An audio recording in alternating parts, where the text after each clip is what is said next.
Selamat pagi Bapak Ibu Saudara-saudari yang terkasih, Salve. Mari kita mengawali hari baru dengan mendengarkan firman Tuhan yang diambil dari Injil Lukas bab 5 ayat 27 sampai dengan 32. Tuhan bersamamu. Inilah Injil suci menurut Santo Lukas.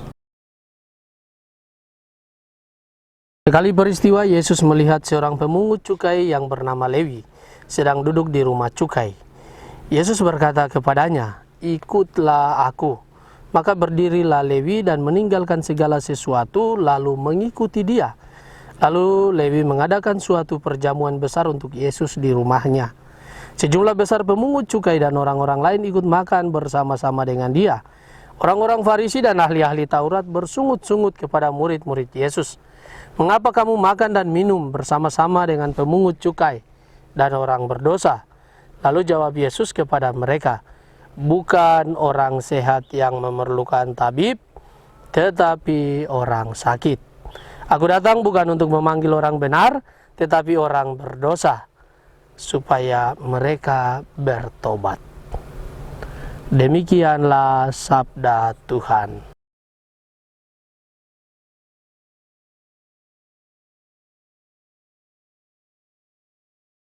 Bapak Ibu Saudara-saudari yang terkasih, tema permenungan kita di hari ini berkaitan tentang berbenah diri. Ada peribahasa lama mengatakan semut di seberang laut tampak, sedang gajah di kelopak mata tidak tampak. Hal ini ingin menggambarkan kecenderungan manusia yang lebih suka menunjuk dan menghakimi kesalahan orang lain daripada mengadakan introspeksi terhadap diri sendiri. Sikap seperti itu biasanya didasari oleh rasa sombong, iri hati, dan benci kepada orang lain. Sikap negatif seperti itu tidak dapat membangun kepribadian yang kuat dan tangguh, apalagi untuk membangun karakter suatu bangsa dan masyarakat yang saat ini diombang-ambingkan oleh gelombang sekularisme, materialisme, dan hedonisme yang merusak kepribadian kita. Kita sadari bahwa kita adalah manusia yang berdosa. Namun mengapa kita senang menyalahkan orang lain dan menimpakan beban kepada orang lain? Ada yang menarik dari kisah Injil hari ini, yakni tanggapan atau reaksi. Pertama, reaksi orang Farisi dan ahli Taurat serta orang banyak. Mereka semua memberi reaksi dengan menganggap pemungut cukai itu orang berdosa. Karena bekerja untuk penjajah dan sering memeras, mereka harus dijauhkan karena pendosa. Yang kedua, reaksi Tuhan Yesus justru berbeda. Tuhan Yesus menerima mereka tanpa perhitungan status. Yesus bahkan memulihkan status mereka dari orang sakit menjadi orang sehat, dari status direndahkan menjadi yang ditinggikan. Yang ketiga, reaksi orang Lewi. Kalau kita baca dan renungkan Injil hari ini, memang tidak mudah bagi si pemungut cukai ini untuk meninggalkan kemapanannya, pola kerjanya, keuntungan dan harta milik yang merupakan hasil dari pekerjaannya. Tetapi luar biasa sikap tegasnya.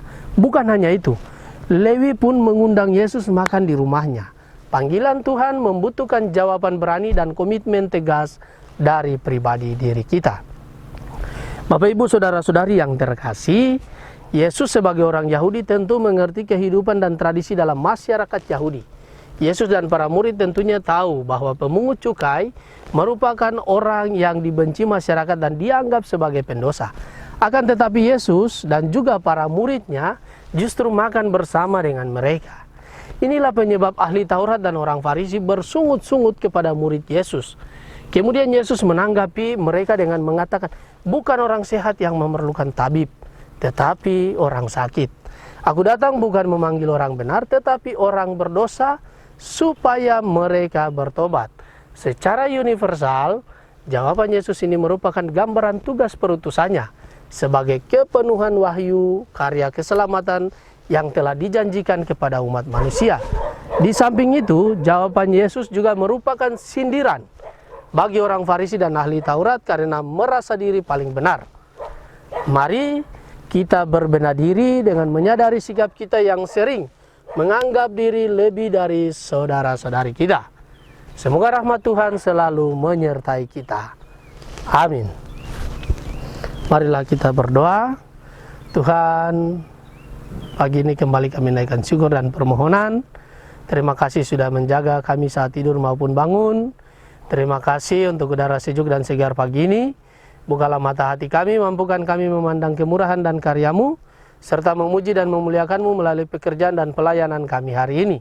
Bimbinglah kami selalu untuk menyadari kesalahan kami dan bertobat, sehingga kami sungguh rendah hati, mau membuka hati dan siap menerima rahmat-Mu yang tinggal di dalam hati kami.